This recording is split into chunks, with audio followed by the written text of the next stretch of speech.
সুপ্রিয় চাকরি প্রত্যাশী ভাই বন্ধুরা, সবাইকে জবফ্যাক্টস চ্যানেলে স্বাগতম। আজকের ভিডিওটিতে আপনাদের জন্য নিয়ে এসেছি যুব উন্নয়ন অধিদপ্তরের একটি বিজ্ঞপ্তি নিয়ে। বিজ্ঞপ্তিতে আমরা দেখতে পাচ্ছি যুব উন্নয়ন অধিদপ্তরের সহকারী উপজেলা যুব উন্নয়ন কর্মকর্তা নিয়োগ পরীক্ষাটি আগামী 27 এপ্রিল 2024 অনুষ্ঠিত হবে। আর এই ভিডিওটিতে আপনাদের জন্য সহকারী উপজেলা যুব উন্নয়ন কর্মকর্তার পরীক্ষার সিট প্ল্যানের তালিকাটি দেওয়া হলো। কারো তালিকা বুঝতে অসুবিধা হলে কমেন্ট বক্সে কমেন্ট করার অনুরোধ রইল।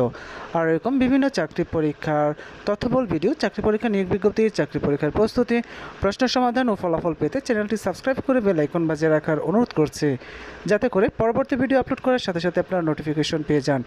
এছাড়াও চ্যানেলটি লাইক ও শেয়ার করার অনুরোধ রইল। ধন্যবাদ সবাইকে।